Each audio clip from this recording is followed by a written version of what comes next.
안녕하세요. 우문공답 신경외과 전문의 고성주입니다.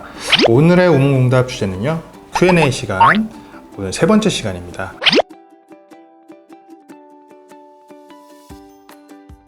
첫 번째로요, 이제 허리 디스크 때문에 시술을 했는데 재발된 것 같아서 병원에 갔더니 또 시술을 하자고 하네요. 해도 되나요? 이런 질문을 주셨어요. 이 허리 디스크로 이제 시술을 하는 경우에는 디스크 막이 손상되거나 또는 내용물이 터져나오거나 흘러나와서 신경을 누르고 있을 때인데요. 대표적으로 많이 하는 시술이 신경 성형술이라고 하는 치료가 되겠습니다. 이 시술은 꼬리뼈로 내시경 카테터라고 하는 관을 집어넣어서 신경과 디스크 사이에 유착이 일어난 늘어붙어 있는 부분들을 물리적으로 떨어뜨린 다음에 약물을 투여해서 염증 반응을 가라앉히는 이런 치료 방법이 되겠습니다. 근데 이 경우에는요, 디스크를 실제 제거하는 게 아니거든요. 그렇기 때문에 재발이라는 말을 표현하기는 조금 어렵습니다. 다만 이 치료 후에 한동안 좀 잘 지내셨는데 다시 좀 불편해진다, 이런 경우에 재시술을 고려해 보기도 하는데요. 하지만 이제 치료를 받으신 지, 시술을 받으신 지 한 달이 채 안 됐는데, 또는 한 달, 두 달 정도밖에 안 됐는데 이전과 똑같이 아프다, 이런 경우에는 이 시술을 반복적으로 시행한다고 해서 크게 좋아지거나 할 확률은 떨어지기 때문에 너무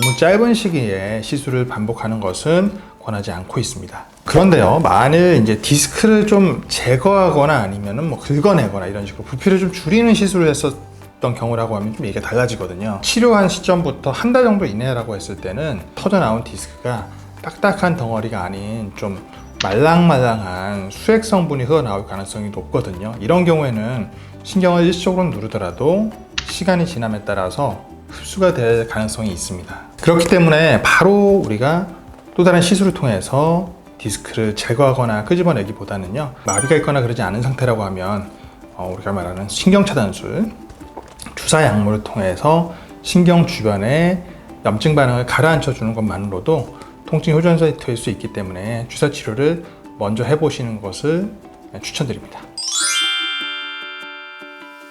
자, 다음 질문입니다. 허리 운동을 한다면 제일 먼저 어떤 운동을 해야 할까요? 가장 쉬우면서도 도움이 되는 운동은 바로 걷기입니다. 중요한 건요, 무조건 걷기만 한다고 허리 좋은 건 아니죠. 네, 바른 자세로 걸어야 하는데요. 이 바른 자세라고 하는 게 그냥 허리만 단순하게 펴면 되는 게 아니라 이제 목부터 등, 허리까지 척추 전반적인 구간에 걸쳐서 똑바른 자세를 취한 상태에서 걷는 것이 중요합니다. 걷기 운동을 하실 때는요, 평소 걸음보다는 조금 빠른 걸음 속도로 쉬지 않고 30분 정도 연속해서 걷는 게 좋은데요. 하지만 관절이 좋지 않아서 걷기 어려운 분들이 있잖아요. 무릎 관절이 안 좋거나 발목 관절이 좋지 않아서 걷기 힘든 분들은 밖에서 우리 평지에서 걷는 게 아니라 물속에서 걸으시거나요, 수영을 하는 방법도 있고요. 집에서 만약에 운동을 하신다면 걷지는 않지만 우리가 플랭크와 같은 운동을 통해서 코어 근육을 강화해주면 좋을 것 같습니다. 오래 앉아있으면 다리가 아파요. 허리 때문인가요? 네, 허리 디스크가 문제가 있는 경우에 보통 오래 앉아있으면 어디가 아프시죠?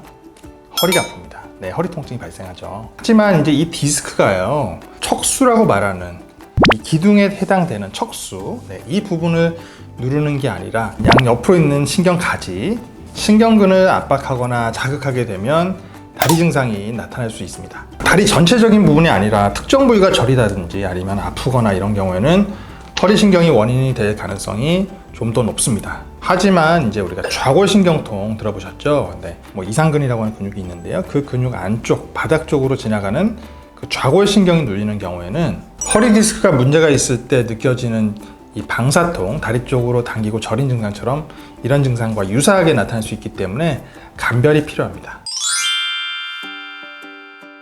네, 다음 질문으로 넘어가겠습니다. 시술과 수술 정해지는 기준이 따로 있나요?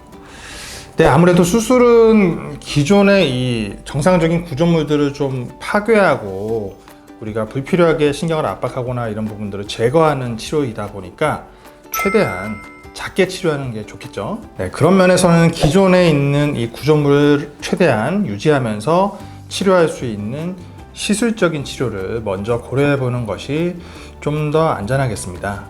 하지만 우리가 반드시 이제 시술을 먼저 해보는 게 아니라 수술로 바로 넘어가야 되는 경우가 있는데요. 가령 이제 허리, 요추 부분에 해당되는 경우에 다리 힘이 빠진다, 신경 압박이 심해서 힘이 빠지는 상황이라고 하면 통증 조절도 중요하지만요, 이 신경 압박으로 인해서 신경이 계속 오랫동안 눌리게 되면 영구적으로 이제 힘이 빠지는 이런 상황이 발생할 수 있거든요. 그래서 영구적인 신경 손상을 막기 위해서 수술을 고려해야 합니다. 자, 그리고 대소변 장애가 발생하는 경우인데요.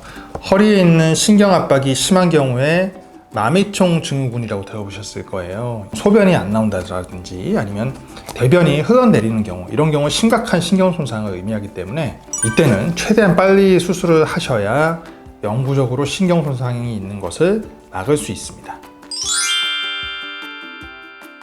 자, 다음 질문입니다. 허리 아픈 사람들은 이제 다리 꼬지 마라, 양반다리 안 된다 하는데 의사 선생님들은 허리에 안 좋은 자세나 운동은 정말 안 하시나요? 네, 어려운 질문입니다. 우리나라 사람들은 좌식 문화가 발달했기 때문에 양반다리하고 많이 앉았었는데요.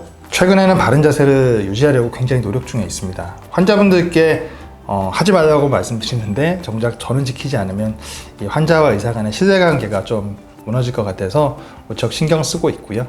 바른 자세 유지가 어려운 경우, 열심히 바로 똑바로 앉아야겠다라고 생각하지만 잘 안 되는 경우 많잖아요. 이런 경우에는 요즘 시중에 선전하고 있는 땡땡 체어 이런 제품을 일시적으로 좀 사용해서 교정된 자세를 유지하려고 노력도 하고 있습니다.